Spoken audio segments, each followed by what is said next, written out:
The Starr D'Amico Show brought to you by cheapesttshirts.ca. Need blanks for your next event or club? Check out cheapesttshirts.ca. No minimum order, free shipping over $350.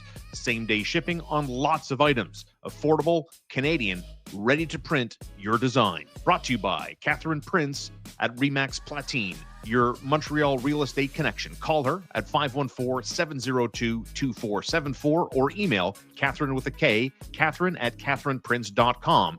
If you're looking to buy, sell, or invest with confidence, Catherine Prince, your key to the city's property market. Brought to you by McLean's Pub. Looking for a lively downtown spot with great food and atmosphere? Come to McLean's Pub on Peel Street. Classic pub eats, plenty of beer, and all the sports on all the screens. Grab your friends and make McLean's your go-to place tonight. Brought to you by Cabletel, your full-service telecom partner for business and home. From structured cabling and phone systems to Wi-Fi, cameras, and alarms, Cabletel keeps you connected, secure, and performing at your best. Your partner for the future. It's Cabletel. There's Marco D'Amico on the Starr D'Amico Show. And yeah, that's me. I'm Shaun Starr. Thanks so much for being with us. Thanks for liking and subscribing and supporting the channel. Looking forward to seeing everybody November 17th live from Maison Publique McLean's. We got lots of goodies from our friends at Morella's Steakhouse on Highway 132 in Ganawage. A big shout out to our friends at Little Bear at littlebearonline.com. They care about your pet as much as you do. Big shout out to Chuck and Evie and their amazing staff. They handle you with white glove treatment without the white glove price point. Find them online at littlebearonline.com. They're on St. Catherine across from Westmount Square. Great expert advice. And as we point out several times in this show, you can support us by supporting our sponsors. As Ivan Demidov has continued to support his teammates for the Montreal Canadiens. Here we are, Marco, in between games, coming off the shootout loss to Philadelphia and looking ahead to Thursday's contest at New Jersey, which should be a pretty good one. The measuring stick games, a lot of them coming up for the Montreal Canadiens. But, you know, Ivan Demidov puts up 2 points, leads all rookie point getters with 12. He's got 4 goals. He's got 8 assists. And he's on pace, brother, for a 25-goal, 76-point season. So let me put you under the gun right away, if you don't mind, my good man. What are we talking about this season for a ceiling? Because, you know, you and I, and you know, full credit to you, right? I mean, you broke the story. You were the first to kind of put it out there for mass consumption. This guy wants the smoke. I'll never forget that line. That's going to stay with me. That he can be a line-driving winger. There was some doubt about that, but 13 games into the season, you see a lot more consistent patterns that lead you to have that opinion and for it to be agreeable. So 25 goals, 76 points, that's more than the 60 I projected him to put up in his rookie season. So, yeah, let me repeat myself. What's his ceiling this year for a 19-year-old? It always depends on utilization, right? Like if he continues to be utilized the way he is now, I think that 70 points is definitely not off the table. I know that people will look at the point totals and be like, he's got 12 points in 13 games, hasn't played on the first power play wave all season. But I think, you know, the other thing to keep into consideration is the length of the season, the physical impact of this season. You know, I think games get tighter as well through the later parts of the season. There's less goals scored on average. So I always temper my curve in consequence. And I think teams will also learn how to defend against Ivan Demidov accordingly. I think his intelligence is just too high. His IQ is just too high for him to fail in that regard. So I believe he does have the ability to reach 70, 75 points this season. And I would even venture for one more of a hot take. I think that if he played with the top line on a consistent basis, he could be a point per game player as a rookie already in this season. 25 goals is a massive number. You know, he's 19. I go back to Tuesday's game. Arpin Batsu of the Batsu and Godet Notebook on YouTube.com in the second intermission, talking with TSN 690's John Still. And they're talking about the conversation that they had with Lane Hudson. And Arpin, I think, asked Hudson, have you ever seen these types of moves before? And Hudson was like, nah. I mean, they're roommates on the road. They're building chemistry on and off the ice. I mean, Lane Hudson, you know, skill recognized skill. I mean, this confidence that this kid has, I mean, it's obviously legitimately credible to get excited. Like, I've been watching this team for a long time. I have never seen a player with the ceiling that this guy has at the forward position. I've never seen it before. Like, there's so much room to grow. What's impressed you about his 13 game showing so far this year? His ability to engage in physical battles. Huh. And I think everyone's going to be like, well, what are you talking about? Well, yeah, I think that I already knew a lot about the passing game. I think I already knew about the hands and the puck control. A lot of really elite KHLers have that. It's not, I'm not saying he's unique, but what I'm about to say is I think what separates him, for example, from a prospect who's also really got really good hands and is excellent in one-on-one in Alexander Zhuravsky, and why I think Ivan Demidov is like 2 levels above that, because Ivan Demidov has the IQ to be able to come into a situation, observe, adapt, dominate. And I think one of the biggest question marks everybody had was, how is the transition in North America going to be like? How is he going to be able to play that elite, skill game in a physical environment? And that was the thing I was paying attention to the most. And what we've seen is he's the one to engage physically in the corners first. He's the one that's trying to use his body to either shake off a coverage when it comes to a dump and chase situation, or even utilize his hips as a defense to getting hit or absorbing hits for him so that he could pivot the other way and attack the open ice that was just given to him. And we saw that precisely happen on Saturday against the Ottawa Senators. So I think you're starting to see him being able to shake off those checks, to bounce off of guys, and to utilize the exposed ice that his failed forechecker just gave him to create offense. That to me is the sign of an elite NHLer in the making. I mean, like top 10 forward in the league, if not top 5, should he continue to reach a level of growth that we've seen from him so far throughout since he's been drafted. Basically, the one element in his game that I feel sets him apart is that we talk about people having computers, right? He has a supercomputer.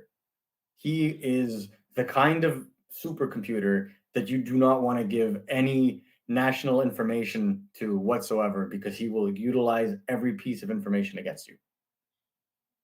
I love that line, the supercomputer, the processing, the instinct in which he plays.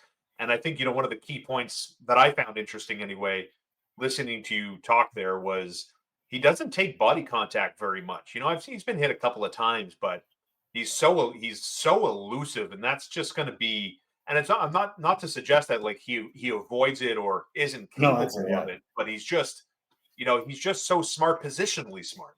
Yeah, but I feel like obviously there's a self-awareness on the ice, right? Like there are a lot of Montreal Canadiens that I feel could learn from that self-awareness and being able to protect yourself on the ice.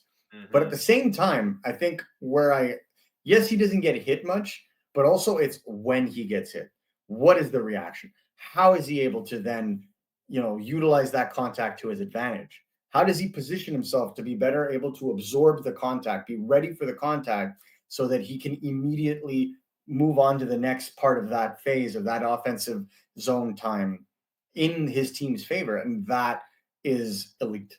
What he's able to do there is elite. Already as a 19-year-old, already as a rookie, 15 games in to his like NHL Regular career, season. if we don't count Yeah. the playoffs. Yeah. So I really enjoy watching that processing, because then we can run down the list of everything else that really does make him elusive.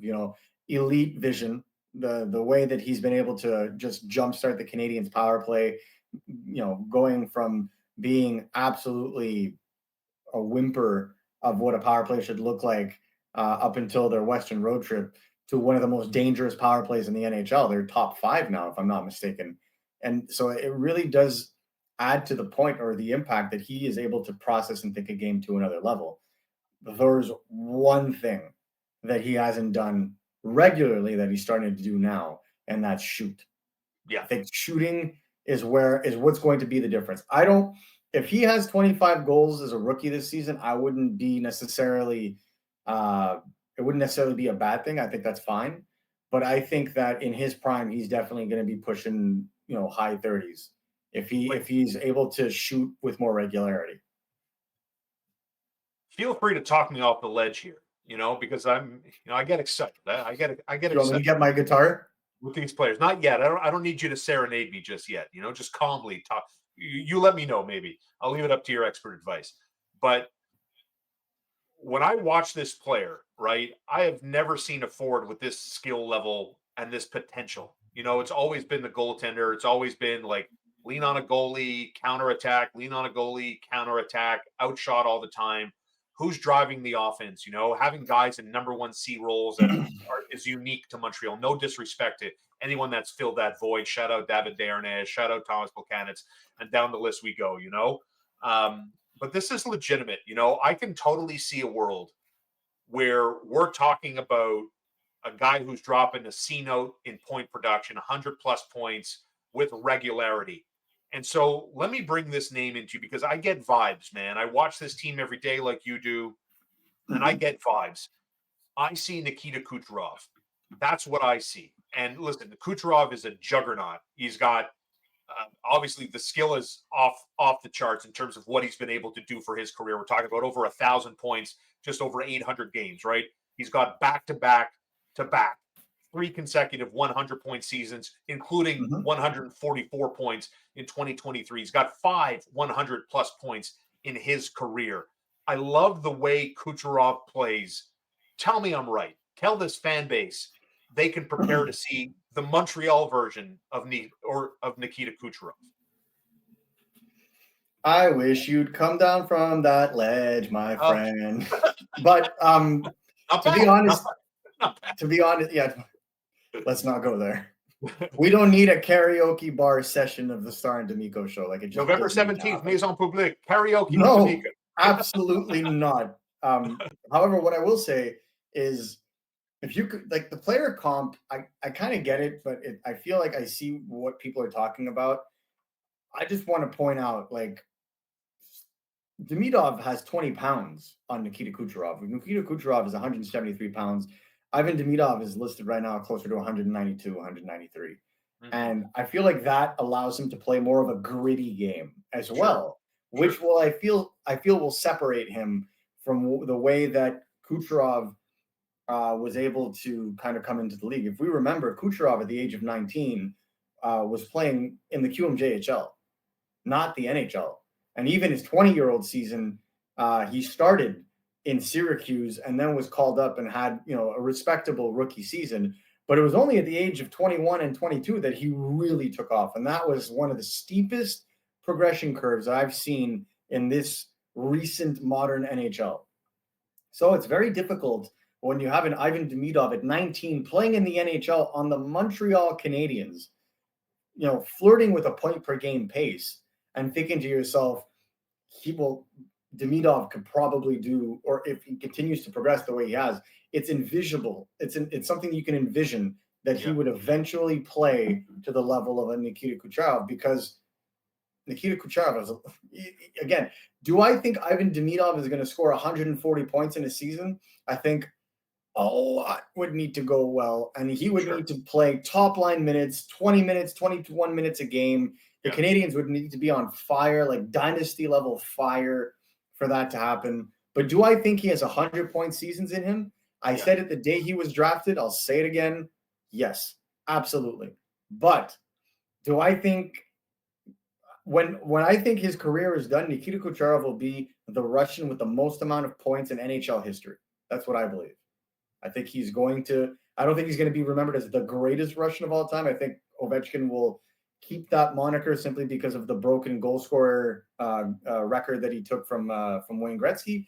But I feel like right there with him or after him is Nikita Kucherov. So do I think that Ivan Demidov could be the greatest Russian of his generation?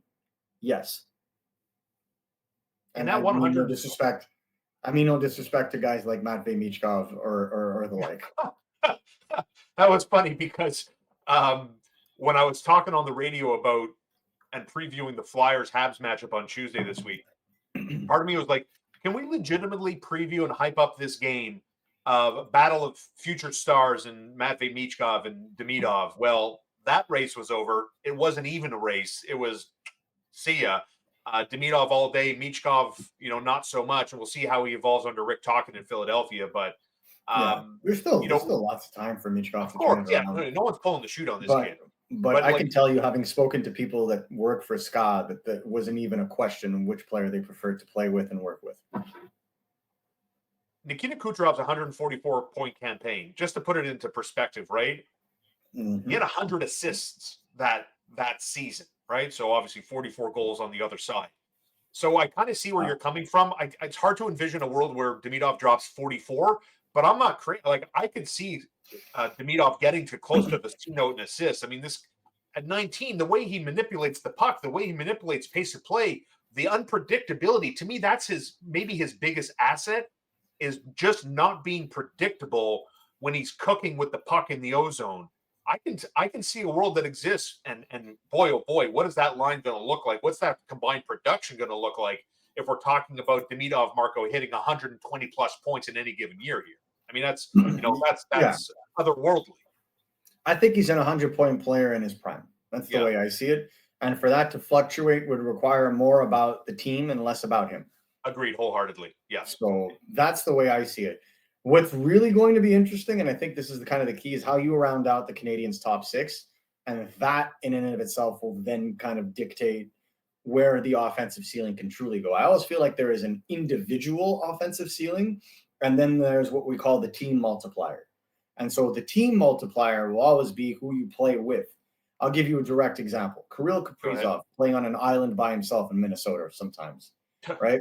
I feel like if Kirill Kaprizov played in, I don't know, Colorado or Vegas or any of the offensive juggernaut teams with pure, unadulterated top centers, like put him with Edmonton. I don't know that salary cap structure would ever work, but put him with Edmonton. I would strongly believe that he would hit 120, 130 points consistently playing next to Connor McDavid or Nathan McKinnon or, Jack Eichel, for example. So I feel that, like, with a guy like Ivan Demidov, who's he going to play with to get to 100 points? Will he supplant Juraj Slafkovsky on the top line and play with Nick Suzuki? And those are going to be your two first 100-point players. And good Lord, since Matt Snaslund. So, before my time, or just around there, actually. So it's saying something, right? Like, it's to project that is so heavy. It's so huge a burden to be able to see that. But as a 19-year-old, since being on the power play, he's over a point per game. Since being on the first wave of the power play. Imagine with that power play, which most of it is locked in for the next 5 to 6 years, if not 8, is locked in. Like, what is that going to look like? So I am of the ilk that when the Canadiens are firing on all cylinders and they've rounded out their top 6, then in a 100-point season, 100-point pace in his prime is what you'd be looking at from an Ivan Demidov. And I think that will put him amongst the best, not only of his generation, but also in the Canadiens' record books. Without going too far in the future. He's on pace for 76 points this year, right? 12 points through 13 games and 25 goals. Kirill Kaprizov, the Minnesota Wild, the juggernaut that he is as an individual, 18 points through 14 games. He's somewhere in the middle, right? Like, you lean closer to him being Kaprizov than you do Kucherov. With Kaprizov, I mean, he had a 108-point season, going off memory here, I think is his career high so far. But I mean, he's definitely, like, you're not getting laughed out of the room. I guess the point I'm making is you're not getting laughed out of the room talking about Demidov and those two other guys. No, and I think that Demidov and Kaprizov compare much better than Kucherov. Kaprizov, yes, he's 5'10", but he weighs 202, so he's a thick dude. They used to call him the shrimp back in the KHL, but only because of his height, because he hits you like a truck. One of the things that's really interesting to me is if you look at the career trajectory, Kirill Kaprizov came in a post-pandemic situation, played 55 games in his rookie season, put up 51 points. Eerily similar to what it looks like right now for Ivan Demidov. So I like what I see. What was definitive was the follow-up season where he put up 47 goals, 61 assists for 108 points, right? But factor this metric in. He did so at the age of 22. Right. He is a 97 born, and he came in the 2020, basically the 2021 season, because it started pretty late. But, you know, It's almost you 10 came years into older that than Demidov. Yeah. almost. But, Yeah. you know, you look at that, he was 24 at the end of that season, right? Or 20, it was 23 going into 24. So much older, almost 4 years older.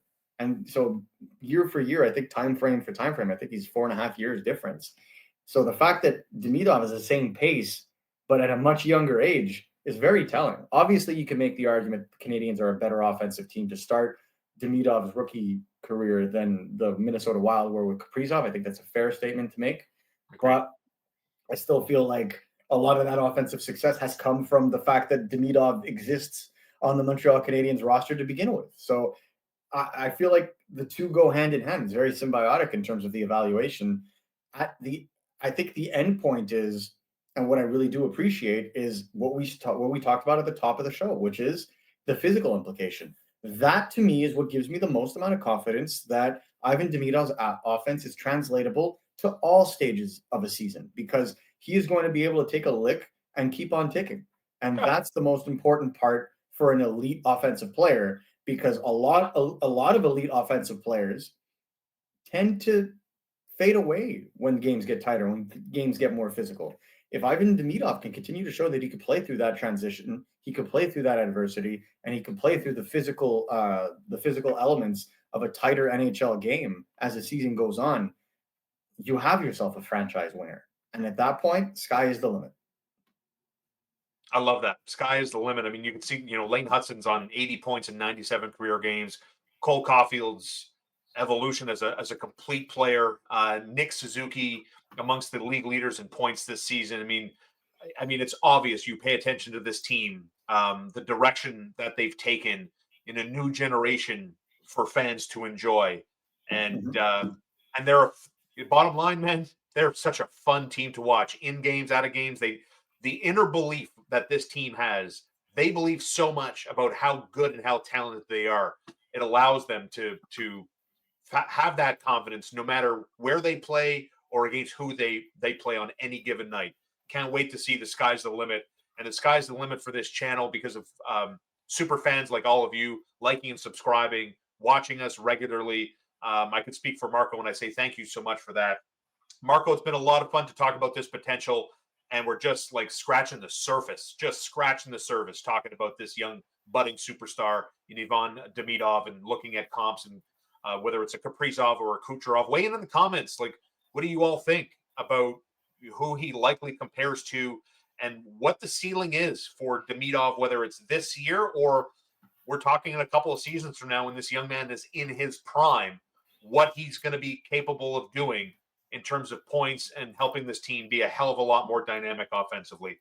Marco, looking forward to the Devils tonight. Jakub Dobeš in goal. He gets the start at 7 o'clock, and we'll recap and react to the Montreal Canadiens measuring stick game against a team in New Jersey that's coming off a loss to Joe Quenneville and Cutter Gauthier with the Hattie for the Anaheim Ducks. So we'll see how New Jersey responds, and let's see. Yeah, no kidding. And we'll see how the Canadiens respond to that game against Philadelphia. Looking forward to that. That'll be on youtube.com live on Friday morning. Marco, a pleasure and a privilege. Thanks, man. Always a pleasure, guys. Have a good one.